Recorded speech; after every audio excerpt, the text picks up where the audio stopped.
I'm going to get some hate messages after this. Frankly, I don't care because this could save someone's life.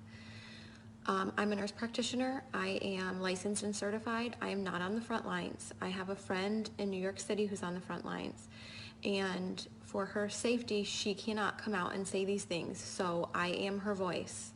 I'm not going to name names of people or hospitals for the safety of those involved. But this is her account, okay? I am her voice here. I'm going to tell you what she has told me. She wants this to get out. Now, I'm sure this is not the case everywhere. I'm confident. I have friends that are in other places. They're on the front lines. They're in ICU. And it's not like this everywhere. But in New York City right now, in some of the hospitals, this is what is going on. People are sick, but they don't have to stay sick. They are killing them. They are not helping them. She used the word murder, coming from a nurse who went to New York City expecting to help. Patients are left to rot and die. Her words. She has never seen so much neglect. No one cares. They are cold and they don't care anymore. It's the blind leading the blind. Now, a couple of weeks ago, I was on with some nurse friends of mine and we were discussing different medications that could be used to potentially help people. Doctors who were reporting around the country that they were using a combination of medications that were helping people. People were not dying when they were on these medications. They were getting better. Those medications are not being used in hospitals in New York City. What is happening is that they're putting people on nasal cannula. If they require more than 6 liters of nasal cannula, they get intubated, they go on the vent, or they get trached if there's not enough vents. They don't get high flow, no non-rebreather, no non-invasive ventilation, no CPAP, no BiPAP. They're on a closed system, the ventilator, versus a CPAP or a BiPAP for fear that it will spread the virus. Which, by the way, I know a nurse in Florida who was fired for exposing that about CPAP and BiPAP and patients being put on the ventilator, like straight away to the ventilator, to be on a closed system. The patients don't know any better. They don't have family with them. There is no one there with them to advocate for them. So they are scared and they give consent.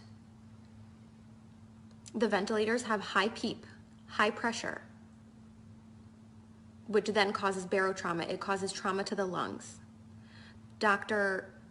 Siddell, Cameron Kyle Siddell, a few weeks ago put out a video. He's in New York City, and he put out a video saying something is not right, like we're not treating this correctly. We're doing something wrong. This doesn't make sense. They pulled his video from YouTube and they took him out of ICU because they couldn't have one doctor going against the grain, going against their protocol. The protocol is propofol or some kind of sedation because they're on the ventilator, and IV antibiotics. There's no hydroxychloroquine. They're not using that combination with Zithromax. They're not using zinc, vitamin C, high doses of vitamins A and D. They laugh. This is what she's told me. They laugh at that. She says this is a nightmare. It's out of a horror movie, and I don't want to be a part of this. There are people who are a full code, and yet if they crash, they're not doing compressions because it will spread the virus. Full code, not doing compressions. Family is not there. They have no one to answer to. No one is being held accountable. A code was called and no one came. So sometimes they're not even resuscitating people. Again, left to rot and die. They're not given blood because we know that the blood is not oxygenated in these COVID patients. We know that. There are doctors all around the world sounding the alarms. These are the drugs that work. This is the pathophysiology of the disease. This is what's happening.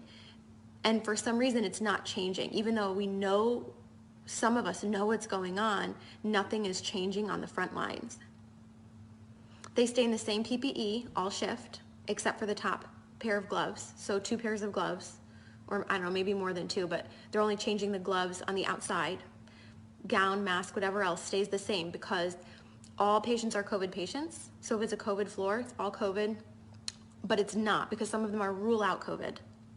So even if they rule out COVID and they're not COVID, they're gonna get COVID because they're using the same PPE all shift and they're carrying that contamination to all the patients. They're not changing their PPE.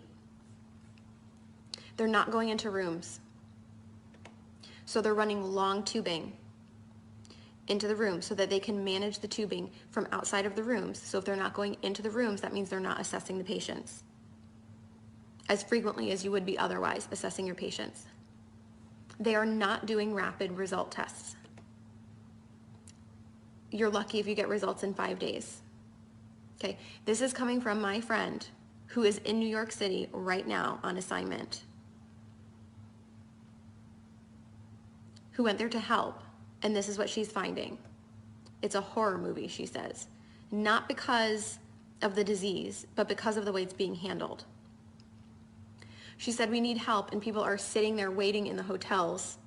Money, I guess, it's being paid for by FEMA, and yet they're still understaffed. And there are hundreds of people, hundreds of nurses in the hotels waiting to be called onto a shift. So there is manpower enough if the goal were to actually save people.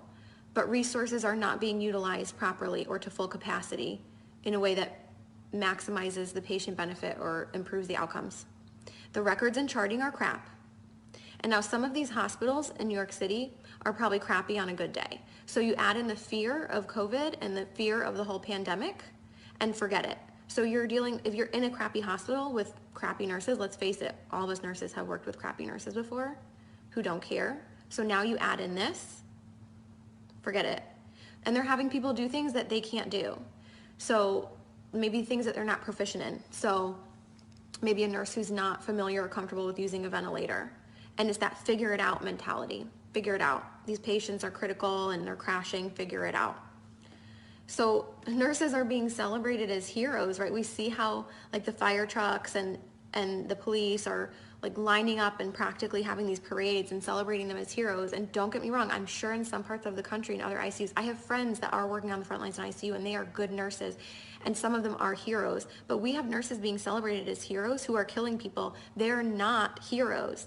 And they're being brainwashed to think they're doing something great just by going to work because they're brave enough to go to work. Well, what are you doing at work? You're certainly not saving people if you're not even running codes. You're not even going into patient rooms. You're a coward. You're hurting people. You're killing them. You're contributing to the problem.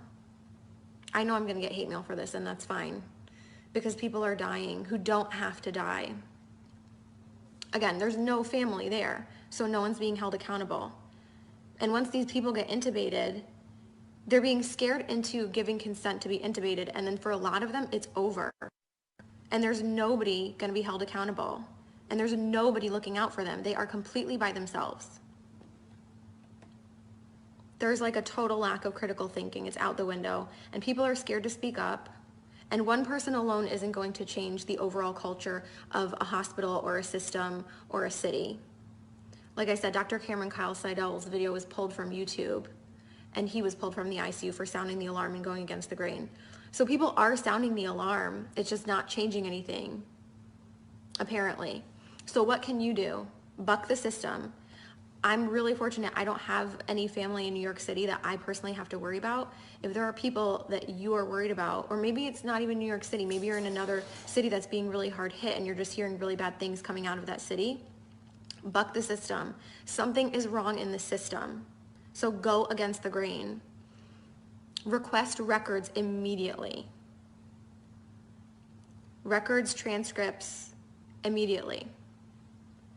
If there's a medication that you want your loved one to be given, report it as an at-home medication and demand that it be continued. That's just a tip from inside the system. If you want a medication to be given, you've got to report that it's an at-home medication and that you demand that it be continued.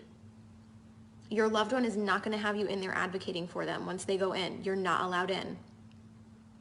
The only reports that we're able to get of what's going on are coming from the inside, and people are afraid to speak out. People have lost their jobs. Do not give consent for intubation if you don't want to be intubated or your loved one to be intubated. Demand non-invasive or less invasive ventilation methods. As soon as you give that consent, you might not come out of it. Now, in some cases, it might be appropriate. We just don't know. We know that it's being used inappropriately in a lot of cases, and that the ventilators are making people worse.